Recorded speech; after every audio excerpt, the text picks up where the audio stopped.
बेरोजगारी पर बेरोजगारों का हल्ला बोल चल रहा है, जिनके समर्थन में यूथ कांग्रेस भी आ गई है। इस मौके पर लखनऊ में कांग्रेस ने बेरोजगार युवाओं के पक्ष में मोमबत्ती टॉर्च जलाकर समर्थन में प्रदर्शन किया, लेकिन कुछ कार्यकर्ताओं ने 9 बजे से पहले ही प्रदर्शन किया, जिस पर पुलिस ने उन्हें गिरफ्तार किया है। खबर है कि पुलिस ने यूथ कांग्रेस के नेता ज्ञानेश शुक्ला, शाहनवाज मंगल आजमी, शिवम समेत कई नेताओं को गिरफ्तार कर लिया है। बेरोजगारों के समर्थन में विपक्ष ने 9 बजे 9 मिनट के लिए मोमबत्ती और क्रांति मशाल जलाकर प्रदर्शन किया है। इस मौके पर एसपी कार्यकर्ताओं ने मोमबत्ती जलाकर बुझाने का काम किया तो कांग्रेस ने मोमबत्ती जलाकर प्रदर्शन किया। ये तस्वीरें कानपुर, लखनऊ और वाराणसी की हैं, जहां विपक्ष का बेरोजगारों के समर्थन में प्रदर्शन की तस्वीरें सामने आई हैं। इन तस्वीरों में एसपी और कांग्रेस कार्यकर्ता बेरोजगारी के पोस्टर बैनर लेकर प्रदर्शन करते दिखाई दिए। दरअसल सरकार ने कोरोना संक्रमण काल में इकोनॉमी गिरने के बाद नई भर्तियों पर रोक लगा दी, जिसके बाद बेरोजगार युवाओं ने 5 सितंबर को 5 बजे ताली और थाली बजाकर सरकार से रोजगार देने की मांग की थी, जिसके समर्थन में अब विपक्ष ने हल्ला बोला है।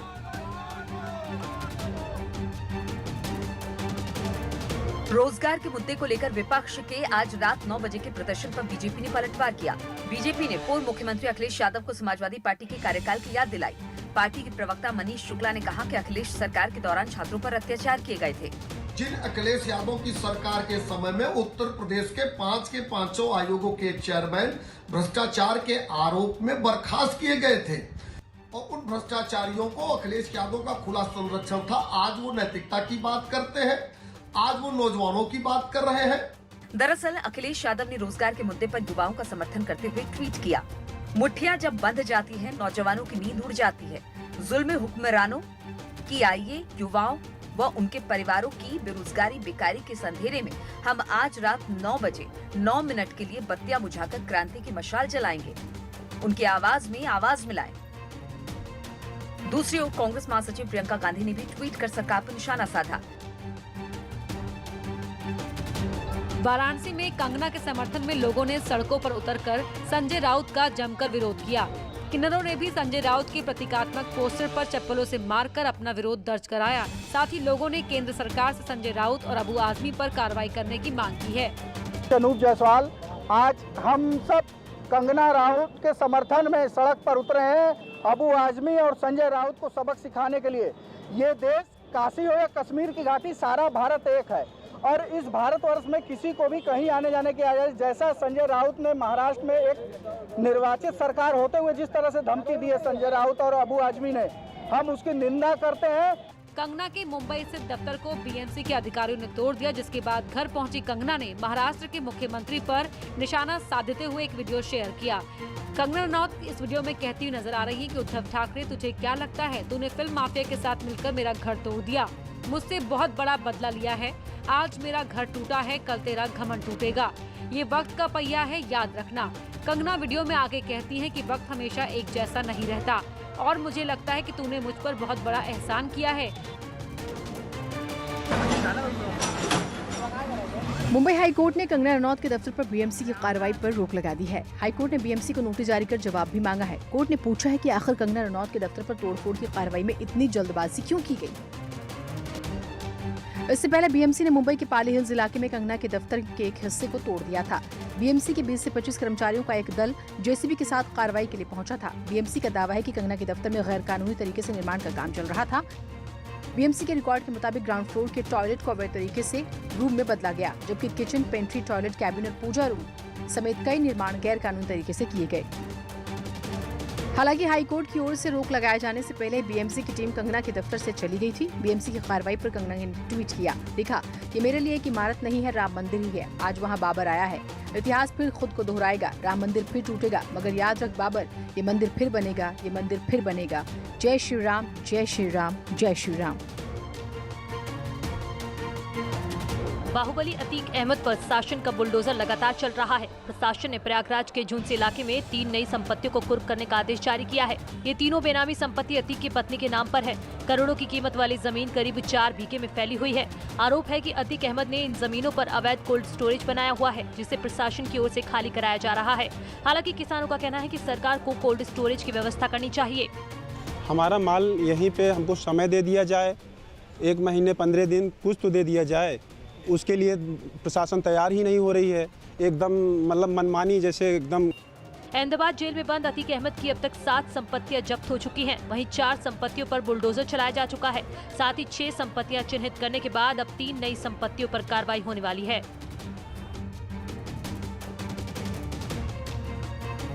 रामपुर में धन उगाही के लिए बनाई गई आजम खान की अवैध संपत्तियों से प्रशासन ने पाई वसूलने का मन बना लिया है। जौहर यूनिवर्सिटी के लिए जमीन कब्जा करने के आरोप में आजम खान के बड़े बेटे को प्रशासन ने नोटिस भेजा है। पुलिस ने बड़े बेटे अदीब आजम खान को 41A के तहत नोटिस थमाते हुए चार्जशीट की तैयारी कर रही है। इससे पहले भी पुलिस आजम खान, उनकी पत्नी और करीबियों पर 30 मामलों में चार्जशीट दाखिल कर चुकी है। यानी जौहर यूनिवर्सिटी ट्रस्ट से संबंधित सभी लोगों के खिलाफ पुलिस चार्जशीट दाखिल कर चुकी है। योगी सरकार ने आजम खान के अवैध कारनामों का लगातार भंडाफोड़ किया है और उसे कुर्क करने और गिराने के आदेश दिए हैं। साथ ही किसानों की जमीन पर कब्जा कर यूनिवर्सिटी बनाने की भी जाँच हो रही है। भ्रष्टाचार के आरोपी अधिकारियों के खिलाफ योगी सरकार का एक्शन जारी है। सीएम योगी आदित्यनाथ ने महोबा के एसपी मणिलाल पाटीदार को सस्पेंड कर दिया है। पाटीदार पर सरकारी परिवहन में लगी गाड़ियों से अवैध पैसे मांगने का आरोप था। मणिलाल पाटीदार की जगह अरुण कुमार श्रीवास्तव को महोबा का नया एसपी बनाया गया है। पिछले 24 घंटे में आईपीएस अधिकारियों के खिलाफ ये दूसरी बड़ी कार्रवाई है। इससे पहले मंगलवार को मुख्यमंत्री योगी आदित्यनाथ ने प्रयागराज के एसएसपी अभिषेक दीक्षित को सस्पेंड कर डीजी दफ्तर से अटैच करने का आदेश दिया था। अभिषेक दीक्षित पर अपराध पर काबू पाने में नाकाम रहने और कानून व्यवस्था में लापरवाही और भ्रष्टाचार के आरोपों में कार्रवाई हुई। इससे पहले पिछले कुछ महीनों में भ्रष्टाचार, कामकाज में लापरवाही के आरोप और दूसरे कारणों से मुख्यमंत्री योगी ने 7 आईपीएस अधिकारियों को सस्पेंड किया है। योगी सरकार ने दिनेश चंद्र दुबे, अरविंद सेन, अतुल शर्मा, एन कोलांची को भ्रष्टाचार के आरोप में सस्पेंड किया था, जबकि वैभव कृष्ण, डॉक्टर सतीश कुमार और सुभाष चंद्र दुबे को दूसरे आरोपों में सस्पेंड किया गया था। लखनऊ में सीएम योगी आदित्यनाथ ने वीडियो कॉन्फ्रेंसिंग के जरिए मिर्जापुर मंडल के अधिकारियों के साथ समीक्षा बैठक की। इस बैठक में कोरोना के साथ विकास कार्यों को लेकर चर्चा हुई, जिसमें अधिकारियों ने मिर्जापुर मंडल में चल रही विकास कार्यों का अपडेट सरकार को दिया है। इस बैठक में जिलाधिकारी समेत पुलिस के सीनियर अधिकारी मौजूद रहे। वैसे सीएम योगी लगातार प्रदेश के अलग अलग मंडल के आला अधिकारियों, सांसदों और विधायकों के साथ चर्चा कर विकास कार्यों की समीक्षा कर रहे हैं, ताकि धरातल पर विकास कार्य दिखाई दे। सीएम योगी आदित्यनाथ पहले ही कह चुके हैं कि सरकार के विकास कार्य धरातल पर दिखाई देने चाहिए, जिनकी चर्चा लोगों की जुबान पर होनी चाहिए। इससे पहले सीएम योगी ने अयोध्या और चित्रकूट मंडल की समीक्षा की थी। कोरोना संक्रमण के बीच योगी सरकार लगातार लोगों को राहत देती नजर आ रही है। पहले सरकार ने साप्ताहिक बंदी पर छूट दी, जिससे छोटे और मझोले कारोबारियों को राहत मिली है। इस फैसले के बाद सीएम योगी ने पड़ोसी राज्यों में इंटर स्टेट बस सेवा को बहाल कर दिया है, जिससे पड़ोसी राज्यों में सफर करने वालों को राहत मिलेगी। अभी सरकार ने यूपी से सटे राजस्थान, हरियाणा और दिल्ली के लिए बस सेवा बहाल की है। आज बसों को लेकर के बड़ी राहत सरकार की ओर से दी गई है, जिसके तहत राजस्थान, हरियाणा, दिल्ली जो बहुत ज्यादा रश वाली रूट है, वहां पर बसों की जो सेवा है उसको बहाल कर दिया गया है। संक्रमण काल में बस सेवा को सरकार ने बहाल कर दिया है, लेकिन इस फैसले से पहले सरकार ने पुख्ता तैयारी की है, ताकि लोगों को संक्रमण से बचाया जा सके। बस में सफर के दौरान भी सोशल डिस्टेंसिंग के नियमों का पालन करना होगा। यूपी बीजेपी का आज से विधानसभा वार प्रशिक्षण कार्यक्रम शुरू हो गया है। पहले दिन 82 विधानसभाओं में प्रशिक्षण कार्यक्रम होगा। प्रशिक्षण कार्यक्रम में भाजपा की काम करने की शैली, पार्टी के सिद्धांत और राजनीतिक उद्देश्य को लेकर कार्यशाला चलेगी। लगभग 150 की संख्या प्रत्येक विधानसभा में होती है। उनके साथ हम संवाद करते हुए भारतीय जनता पार्टी की जो वैचारिक नीतियां हैं, आगामी कार्यक्रम है, उनकी चर्चा करेंगे। सेक्टर के प्रभारी संयोजकों और मंडल के प्रभारी समेत अध्यक्ष और महामंत्री की भूमिका की भी ट्रेनिंग होगी। इसके अलावा 403 विधानसभा क्षेत्रों में 13 सितंबर तक ये प्रशिक्षण कार्यक्रम चलेगा। बीजेपी की रणनीति है किस तरह से 2022 का मिशन आसान हो सके, किस तरह से चीजों को कार्यकर्ताओं तक पहुंचाया जाए जमीन पर। इसी कोशिश के साथ बीजेपी ने ये कार्यक्रम शुरू किया है और 9 से लेकर के 13 तक 403 विधानसभा क्षेत्रों में कार्यकर्ताओं को प्रशिक्षित किया जाएगा। कैमरामैन अनिल के साथ Ranjana, news 18 Lucknow. POCSO act पर इलाहाबाद हाईकोर्ट ने बड़ा फैसला सुनाया है। कोर्ट ने सुप्रीम कोर्ट के फैसले का हवाला देते हुए कहा है कि अगर लड़का और लड़की दोनों बालिग हैं तो पॉक्सो एक्ट का मतलब नहीं बनता है। कोर्ट ने कहा है कि घर से भागकर शादी करने वाले बालिग जोड़े को प्रशासन की ओर से सुरक्षा मुहैया कराई जाए। कोर्ट ने साफ शब्दों में कहा है कि लड़का और लड़की बालिग है तो दोनों अपनी मर्जी से कहीं भी रह सकते हैं और पेरेंट्स को उनके शादीशुदा जीवन में हस्तक्षेप करने का अधिकार नहीं है। कानपुर की प्रिया वर्मा के साथ कई याचिकाओं पर सुनवाई करते हुए जस्टिस डॉक्टर के.जे. ठाकुर की एकल पीठ ने यह आदेश दिया है। अयोध्या में राम मंदिर निर्माण समिति के चेयरमैन नृपेंद्र मिश्रा ने सर्किट हाउस में बैठक की। इस बैठक में राम जन्मभूमि तीर्थ ट्रस्ट के सदस्य भी शामिल हुए। इस मौके पर मंदिर निर्माण को लेकर L&T के एक्सपर्ट के साथ चर्चा हुई है। सूत्रों के हवाले से खबर है कि बैठक में 70 एकड़ जमीन बनने वाले ढांचे को लेकर प्रेजेंटेशन हुआ, जिसमें प्रवेश द्वार, निकास द्वार, यात्री निवास, सीता रसोई और नक्षत्र वाटिका की लोकेशन को लेकर बात हुई। इस बैठक के बाद अब 12 सितम्बर को दिल्ली में एक्सपर्ट के साथ बैठक होगी। बैठक में शामिल होने के लिए 10 सितम्बर को नृपेंद्र मिश्रा दिल्ली के लिए अयोध्या से रवाना हो जाएंगे, जिसके बाद 12 सितंबर को होने वाली बैठक में IIT चेन्नई के एक्सपर्ट और L&T के एक्सपर्ट हिस्सा लेंगे, जिसमें राम मंदिर के ढांचे को कैसे बनाया जाएगा और मंदिर परिसर को सजाने संवारने पर चर्चा होगी। राम जन्मभूमि अयोध्या और लव कुश जन्मभूमि देवरिया का करोड़ों साल पुराना नाता है। अब जब अयोध्या में राम मंदिर की तैयारी शुरू हो गई है, तो देवरिया में भी अयोध्या के राम मंदिर की तरह ही राम जानकी मंदिर बनने वाला है। मंदिर राम मंदिर बनाना है। राम मंदिर के लिए हम लोग को नक्शा बनवाया, जो करीब 1 करोड़ रुपये करीब से लागत से बन रहा है। करीब 2 साल में लोगों के सहयोग से बनना है, 2 साल में पूरा होगा। खास बात यह है कि 5 अगस्त को अयोध्या में राम मंदिर का भूमि पूजन हुआ था। उसी दिन बसंतपुर धुसी कस्बे में इस मंदिर की आधारशिला रखी गई थी। जिस डेट में, जिस तिथि में राम मंदिर का शिलान्यास हुआ था अयोध्या में, उसी तिथि को लगभग उसी समय पर एक अपने राम जानकी मंदिर के लिए शिलान्यास उन्होंने कराया था, वास्तु पूजन कराया था। प्रोजेक्ट के मुताबिक राम जानकी मंदिर के अलावा भगवान भोलेनाथ के मंदिर के साथ और कई मंदिर बनाए जाएंगे। मंदिर के बाहर 40 यज्ञशाला और संतों के लिए आवास बनने की भी योजना है। तकरीबन 1 करोड़ रुपए से अधिक लागत का यह मंदिर 2 साल में बनकर तैयार होगा। मुरादाबाद में ड्रग विभाग ने छापेमारी कर नकली दवाई फैक्ट्री का खुलासा किया है। ड्रग विभाग को जानकारी मिल रही थी कि यहां से एक नामी कंपनी के नाम पर ताकत बढ़ाने वाली नकली दवाओं का निर्माण किया जा रहा है। छापे में दवाई बनाने की मशीन और कई सामान मिले हैं। आप देख रहे हैं कि एक किसी बड़े प्लानिंग में था, क्योंकि इतनी बड़ी मशीन इसको जो है इसमें 2 लिस्टर मोटरेट मशीन यहाँ पर रखी है और सारा का सारा सेटअप ये धीरे धीरे बना रहा था, कंप्रेसर वगैरह सब आ चुके थे। नकली दवा बनाने का आरोपी युवक फरार है। 2 साल पहले इसे नशीली दवाई बनाने जाने के आरोप में जेल भेजा गया था। जेल से छूटने के बाद इसने फिर नकली दवाओं का कारोबार शुरू कर दिया। ड्रग विभाग की टीम ने एक दवाई कारोबारी की शिकायत के बाद छापामार अभियान चलाकर हरथला क्षेत्र में चल रही इस फैक्ट्री में यौनवर्धक दवाओं को पकड़ा है। यहाँ कई नामी कंपनियों के नाम पर बनी दवाइयाँ भी बरामद हुई हैं। एक मकान में संचालित दवा फैक्ट्री में लाखों रुपए की दवा बनाने की मशीनें भी छापेमारी के दौरान मिली हैं, जिनसे नकली दवाई बनाई जानी थी। आगरा में केमिकल फैक्ट्री में लगी भीषण आग के मामले में अब जांच टीम गठित कर दी गई है। ADM स्तर के अधिकारी के नेतृत्व में ये जांच टीम काम करेगी। आपको बताएं कि सिकंदरा इलाके में एक केमिकल फैक्ट्री में भीषण आग लग गई थी, जिसे 14 घंटे की कड़ी मेहनत के बाद बुझाया जा सका था। आगरा, मथुरा, एयरफोर्स और रिफाइनरी के पावर टेंडर्स हमें बुलाने पड़े थे। उस पूरी घटना को, ये घटना किस प्रकार से हुई, क्या क्या जो है लापरवाही रही या क्या अनियमितताएं रही हैं, उसके लिए जिलाधिकारी महोदय के द्वारा जो है एक समस्त विभागों की एक समग्र जो है कमेटी बना दी गई है। आगरा की इस केमिकल फैक्ट्री में लगी आग इतनी भीषण थी कि आग बुझाने के लिए एयरफोर्स की भी मदद दी गई थी। साथ ही मथुरा से दमकल की गाड़ियां भी बुलाई गई थी। ललितपुर में पुलिस का अवैध शराब के खिलाफ अभियान जारी है। झांसी और लखनऊ के बाद पुलिस ने ललितपुर में भी अवैध शराब के खिलाफ बड़ा अभियान चलाया। यहाँ पुलिस ने तिसगना गांव के कबूतरा डेरा पुलिस ने अचानक छापा मारा और 35 लीटर कच्ची शराब नष्ट कर दी। वहीं पुलिस ने इस कार्रवाई में 2 लोगों को गिरफ्तार भी किया है। इसके साथ ही पुलिस टीम ने 2000 लीटर लहन भी नष्ट किया। 35 लीटर शराब प्राप्त हुआ और शराब बनाने के सभी उपकरण पाए गए और एक पुरुष अभियुक्त, एक महिला अभियुक्त की गिरफ्तारी की गई। उपकरण को थाने पर लाया गया है और उस पर जो विधिक कार्रवाई होगी वो SHO द्वारा किया जाएगा। पुलिस ने एक महिला और एक पुरुष कारोबारी को मौके से गिरफ्तार किया है। साथ ही पुलिस ने इस बात का भरोसा दिया कि वो क्षेत्र में किसी भी दशा में अवैध शराब का कारोबार नहीं होने देंगे। उत्तर प्रदेश में हम लोगों को खेती की जमीन पर घर बनाने, उनके लिए कर्ज लेने, नक्शा पास कराने या किसी दूसरे इस्तेमाल के लिए अब तहसील दफ्तर के चक्कर नहीं काटने पड़ेंगे। तहसील मुख्यालय से SDM को 45 दिन के अंदर ही कृषि भूमि के लैंड यूज बदलने के आवेदन पर फैसला लेना होगा। अगर 45 दिन में आवेदन का फैसला नहीं होगा तो खुद ही आवेदन को स्वीकार माना जाएगा। सरकार ने इसके लिए राजस्व संहिता के नियमों में बदलाव को लेकर अधिसूचना जारी कर दी है। फिलहाल राज्य में भू उपयोग परिवर्तन के हजारों मामले लंबित हैं।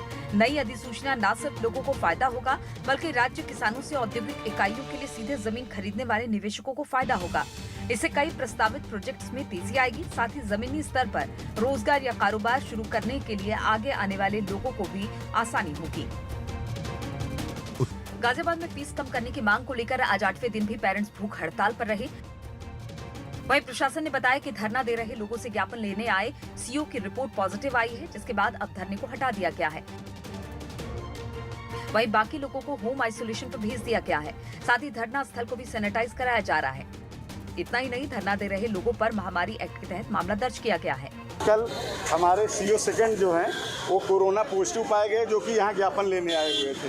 तो इस एरिया को हम लोग संक्रमण मुक्त करा रहे हैं और साथ साथ जो है जो लोग यहाँ पे हैं उनको बड़े रिक्वेस्ट के साथ हम लोग बता रहे हैं कि आप जो है आप होम आइसोलेशन पर रहिए, हम घर भेज के सब आपको टेस्ट कराएंगे और उसके बाद जिससे कि मतलब जो है ये फैलने न पावे। दूसरी तरफ कांग्रेसी कार्यकर्ता पेरेंट्स एसोसिएशन के समर्थन में पहुंचे और घंटाघर रोड को जाम करने की कोशिश की, जिसके बाद भारी संख्या में पुलिस बल बुलाया गया और आरएएफ टीम को भी बुलाया गया। पुलिस ने कुछ कार्यकर्ताओं को हिरासत में भी लिया है। लॉकडाउन के दौरान पढ़ाई नहीं तो फीस नहीं देने की मांग को लेकर आज मुरादाबाद में पेरेंट्स ने कमिश्नर कार्यालय के आगे धरना प्रदर्शन कर दिया और एक दिन की सांकेतिक भूख हड़ताल पर बैठकर सरकार से स्कूल फीस में रियायत देने की मांग की है। उन्होंने कहा कि अगर सरकार ने इस दिशा में कोई सही निर्णय नहीं लिया तो वो फिर अनिश्चित काल के लिए भूख हड़ताल पर बैठ जाएंगे। जब तक स्कूल नहीं खुलते हैं तब तक स्कूल की फीस को माफ करा जाए।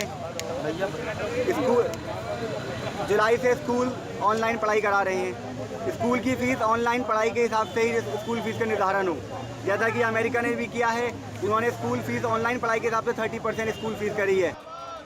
पेरेंट्स ने मांग की है कि जब तक स्कूल नहीं खुल रहे तब तक कोई फीस नहीं ली जाए। फीस जमा न करने पर कई बच्चों को ऑनलाइन क्लास से हटाया जा रहा है। इसकी वजह से बच्चों पर भी बुरा प्रभाव पड़ रहा है। जनता भूखी प्यासी है, स्कूल की फीस माफी है। जनता भूखी प्यासी है। उत्तर प्रदेश में अब लोगों को खेती की जमीन पर घर बनाने, उनके लिए कर्ज लेने, नक्शा पास कराने या किसी दूसरे इस्तेमाल के लिए अब तहसील दफ्तर के चक्कर नहीं काटने पड़ेंगे। तहसील मुख्यालय से एसडीएम को 45 दिन के अंदर ही कृषि भूमि के लैंड यूज बदलने के आवेदन पर फैसला लेना होगा। अगर 45 दिन में आवेदन का फैसला नहीं होगा तो खुद ही आवेदन को स्वीकार माना जाएगा। सरकार ने इसके लिए राजस्व संहिता के नियमों में बदलाव को लेकर अधिसूचना जारी कर दी है। फिलहाल राज्य में भू उपयोग परिवर्तन के हजारों मामले लंबित है। नई अधिसूचना न सिर्फ लोगों को फायदा होगा बल्कि राज्य किसानों से औद्योगिक इकाइयों के लिए सीधे जमीन खरीदने वाले निवेशकों को फायदा होगा। इससे कई प्रस्तावित प्रोजेक्ट्स में तेजी आएगी, साथ ही जमीनी स्तर पर रोजगार या कारोबार शुरू करने के लिए आगे आने वाले लोगों को भी आसानी होगी।